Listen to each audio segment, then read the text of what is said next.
selamat datang di channel Pemuja Malam. Jangan lupa like, share, and subscribe ya. Terima kasih.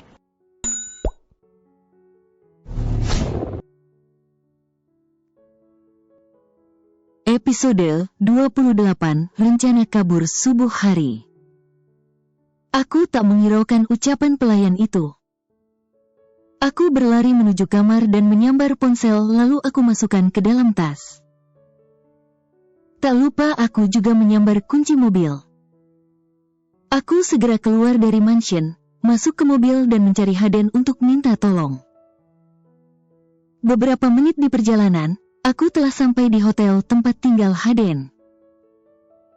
Aku mengetuk pintu cukup lama, karena tak kunjung ada yang menyaut. Aku pun memutuskan untuk langsung masuk. Kini aku berada di ruang tamu. Tak lama terdengar banyak suara wanita di kamar Haden. Aku berjalan cepat menuju kamar Haden. Aku menghela napas saat melihat Haden sedang bersenang-senang dengan wanita lain di kamarnya.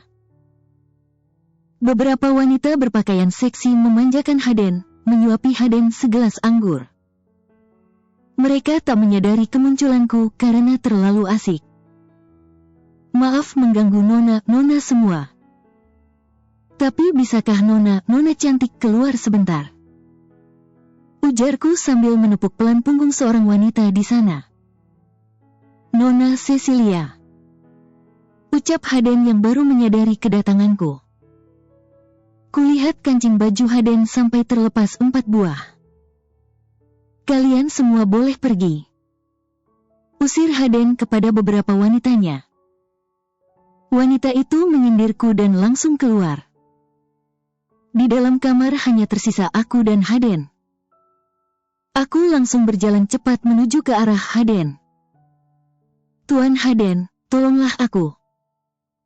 Aku memohon kepada Haden dengan menyatukan kedua telapak tangan. Haden berdiri lalu merapikan pakaian dan mengancingkan kembali kancing bajunya yang terlepas. Haden berjalan ke arah sofa. Duduklah dulu, Nona. Ujar Haden menepuk sofa di sampingnya. Aku berjalan ke arah Haden dan duduk tepat di sampingnya. Apa yang terjadi Nona Cecilia? Tanya Haden. Tuan Haden, aku tak sengaja mendengar pembicaraan antara Jackson dan Jenny. Aku mendengar dengan telingaku sendiri kalau Jackson ingin melemparkanku kepada Peter. Dia ingin membunuhku. Aku tidak tahu lagi apa yang harus aku lakukan saat ini selain meminta bantuan kepada Tuan Haden. Jadi, aku mohon tolonglah aku Tuan. Aku mohon bantu aku untuk pergi dari Jackson. Aku mohon. Aku mengatakan semua yang kudengar tentang percakapan Jackson dengan Jenny. Bibirku terasa kering dengan wajah pucat pasi. Aku merasa kakiku begitu lemas. Aku mohon sembunyikan aku Tuan. Aku mohon bawa aku pergi keluar dari kota ini agar Jackson tak dapat menemuiku lagi. Aku akan memulai hidup baru di sana. Aku mohon bawa aku pergi Tuan Haden. Aku terjatuh berlutut dan terus memohon pada Haden untuk membawa diriku keluar dari kota ini untuk memulai hidup baru. Haden membantuku berdiri sambil berkata, aku benar-benar tidak menyangka Jackson akan senekat ini. Aku menengadah menatap Haden. Kulihat ada banyak keraguan di matanya. Karena mungkin Jackson akan membuat perhitungan mati-matian dengan dirinya.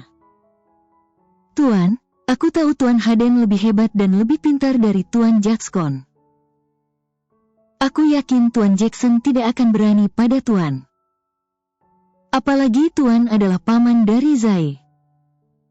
Untuk itu aku mohon tolonglah aku agar terlepas dari Jackson.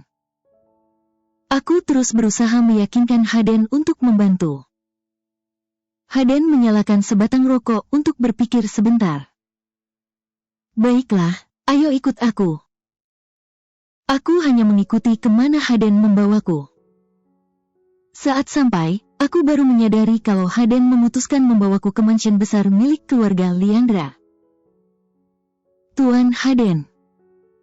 Aku mencegat tangan Haden saat dia menyuruhku untuk keluar dari mobil. Percayakan semuanya kepadaku, Nona Cacil.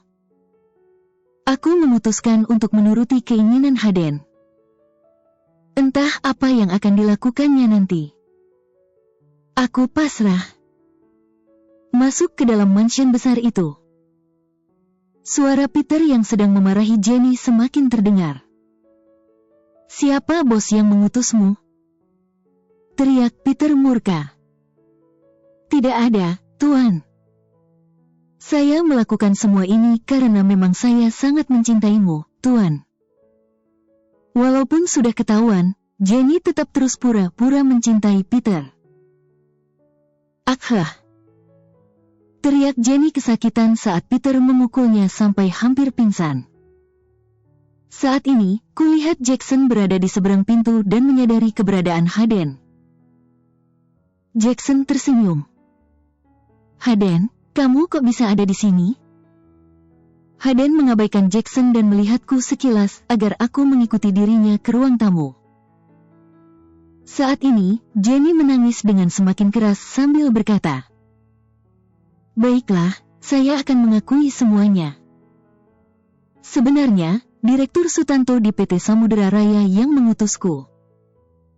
Sutanto ingin merebut posisi Tuan Jackson dan menugaskan saya di sisi Tuan Peter. Agar bisa menguasai PT Samudera Raya." Lancang. Bentak Peter, lalu memerintah beberapa pengawal untuk menyeret Jenny keluar. Kulihat Haden tercengang. Tampak sekali di raut wajahnya, kalau dia tidak menyangka jika Jackson akan menggunakan trik ini. Karena Sutanto adalah pemegang saham ketiga tertinggi di PT Samudera Raya. Dia adalah musuh bebuyutan Jackson. Jenny tidak mohon ampun pada Peter juga tidak minta tolong pada Jackson. Jenny hanya menerima nasibnya sendiri. Setelah tenang, Peter duduk di sofa kebesarannya. Haden, apa kau sudah tahu? Kalau berita tentang Jackson dan Cecilia yang tertangkap paparazzi di kuil saat itu adalah benar dan bukan karena terpaksa. Bahkan Jackson menghabiskan banyak uang untuk menutupi berita tersebut. Benar atau tidak, tapi Cecilia memang sudah jujur kepadaku. Haden sama sekali tidak tegang. Cecilia, sekarang katakan sekali lagi apa yang sebenarnya terjadi antara kamu dan Jackson. Haden memintaku mengatakan apa yang terjadi. Aku mengerti apa maksud Haden, aku mulai memainkan peran. Mataku memerah lalu berkata, Tuan Jackson yang memaksaku untuk menjadi simpanannya. Walau aku tidak setuju dan sudah bilang pada Tuan Jackson, kalau akan timbul masalah besar jika sampai aku menjadi simpanannya. Tapi, Tuan Jackson tidak mendengarkanku. Dia malah memaksa dan mengancamku dengan mengatakan akan memecatku bila menolak keinginannya. Ucapku sambil menunjuk ke arah Jackson. Jackson tidak berekspresi sama sekali, pandangannya setajam es di musim dingin. Jackson tersenyum menakutkan lalu berkata, Cecilia, berapa banyak bayaran yang kamu dapatkan dari Haden? Apa maksudmu Jackson? Kamulah yang memaksanya untuk menjadi simpananmu. Sekarang kamu melimpahkan kesalahanmu kepadaku? Bentak Haden. Kenapa? Bukankah kamu memang menyukainya? Sahut Jackson tetap tenang. Aku memang menyukainya. Tapi, tentu tidak akan terjadi masalah karena aku masih single. Sedangkan kamu? Apa kamu lupa kalau kamu sudah punya seorang istri? Balas Haden. Apakah kalian tidak malu berdebat demi wanita murahan ini? Teriak Peter marah. Semua orang terdiam. Peter naik ke atas dan Jackson juga berdiri. Dia menatapku dengan tajam. Kamu membuat kesalahan besar, Cecilia. Ucap Jackson tersenyum semirik. Haden melindungiku lalu memintaku untuk ikut ke kamarnya. Di dalam kamar, Haden berdiri dan kembali merokok. Besok jam 5 subuh, supirku akan menjemputmu. Terserah kamu mau kemana. Putuskan sendiri. Aku mengangguk. Haden pergi mandi, selesai mandi dan berpakaian. Haden memilih berbaring di sofa. Dia tidak mendekatiku yang duduk di tepi ranjang. Melihatku yang kebingungan, Haden pun berkata, "Aku memang playboy, tapi bukan pria hidung belang. Tidurlah dengan tenang." Aku tercengang mendengar perkataan Haden. Sedetik kemudian, aku pun berbaring dan tidur di ranjang. Sedangkan Haden tidur di sofa. Keesokan paginya, seorang supir menjemput, dan aku pergi dari pintu belakang. Haden tidak turun dan berdiri di tepi jendela untuk menatap kepergianku. Aku menyadari ada selembar cek 20 miliar di saku mantel saat berada di mobil. Ada tanda tangan Haden di sana. Aku tersenyum dan berterima kasih kepada Haden dalam hati. Aku juga berjanji akan membalas jasa Haden suatu hari nanti. Mobil sedan mewah melaju yang membawaku dengan kecepatan sedang. Aku menolehkan kepala keluar jendela. Menatap beberapa mobil yang melintas karena jalan cukup ramai hari ini. Beberapa menit perjalanan, mobil semakin kencang saat melewati jembatan. Aku terheran karena terjadi tiba-tiba. Karena penasaran akan apa yang terjadi, aku membalikkan badan guna melihat apa yang ada di belakang.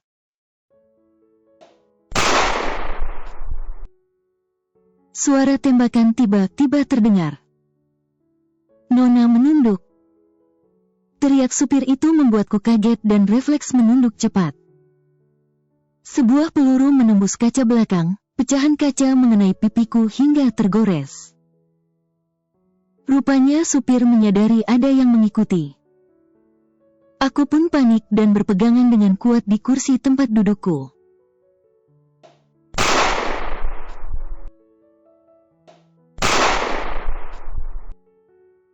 Suara tembakan kembali terdengar dan mengarah pada ban mobil.